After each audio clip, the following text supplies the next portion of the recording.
Okay, if you watched my previous video, you know I'm trying to run GLM 5.2 locally, and I put like $5 grand amount of money into it, so you know I'm not bought and paid for. But the question begs itself is like, did I fail or succeed on this entire goal and adventure?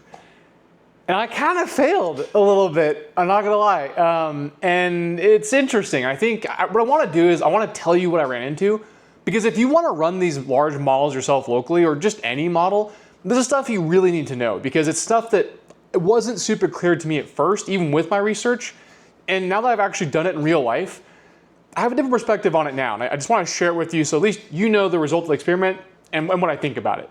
So what did I run into? It came down to two issues, actually. You see, I use a project called Llama CPP, which is a really famous open source GitHub project to run local models on your server. And if you haven't seen that, go look into it. It's really quite cool. But they have a parameter called parallel. And I read about it, I looked at the documentation of it, and I assumed what it meant is what it was named, which is that you could run multiple copies of the model at the same time.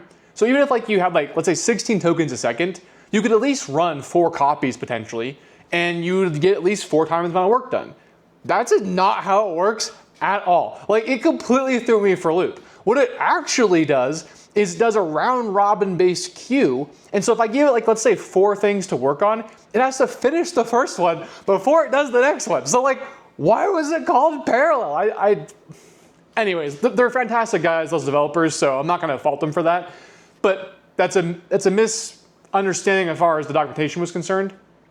So you can't run GLM more than once on that server. Bummer. Okay. So what's the second issue? It has to do with the way models work. You see, to run a local model for AI inference, especially a big one like this, when you do a project like, let's say, a large programming refactor or something to do with something that takes a long time with a lot of context, the model's context is basically its memory. So to produce the next token, it literally has to use the entire context to do that. And so as the task grows, as it gets more work done, the context gets bigger and bigger and bigger. And what happens is, in my case, sure, I ran the 3-bit version of GLM at like 16 tokens a second locally. That's really cool. Yeah, until you hit 300,000 contexts and you're at like 3 tokens a second, which is just like, it's like watching paint dry. It's so slow.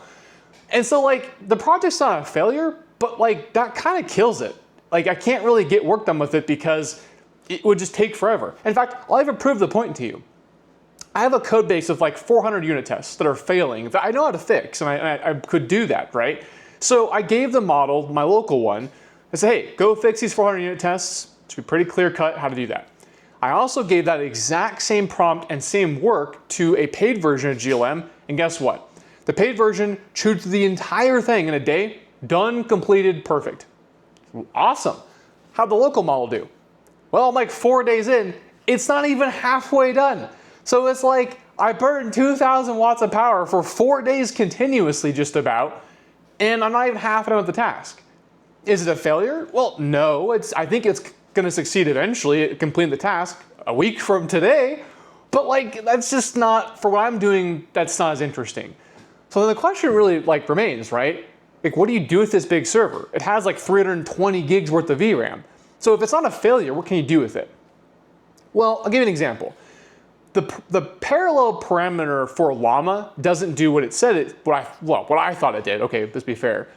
But what I could do though is I could run more than one copy of Llama for a smaller model. So let's take like Qwen 3.6, which is another coding model. I think the biggest version of it's like 38 gigs. So you could potentially use 2 of my 32 gig cards to run Qwen, which means you could technically probably run about 5 copies of it against the 10 GPUs. That's true parallelism, right? That's interesting. But the problem is Qwen 3.6, at least for what I'm doing, is just not as capable. There, however, are 2 other models that are coming out soon, which is DeepSeek V4 Flash and the Minimax M3 model, both of which are somewhere in the ballpark about 100 some gigs of VRAM, which is a lot less. I did some early testing on those now, and I can tell you that it's significantly faster, but they're not stable yet. Llama still needs a couple weeks, probably, if not months, to get stabilized enough where I can actually use those, not have them glitch out and just go into an endless loop. So I think for the minute, I'll probably go do some more testing with Qwen and maybe some other smaller models and just see how far we can push the server from a capability standpoint. GLM is fantastic. And if you don't know what I'm talking about, go look up GLM 5.2. Because for a coding model or just an overall and use model, it's fantastic. I'm blown away by what has been released, to be honest with you. So it's not a failure, but it is a challenge. And either way, I spent the money. So like, I'm stuck with this project. I got to keep figuring out ways to use it because I got to justify the expenditure. But either way, it was pretty cool. I don't regret it. And I hope this helps you. And I'll keep making more videos about the server and things I do with it over the coming weeks. And so I hope you find this content useful. I'll see you guys later. It's always something, isn't it?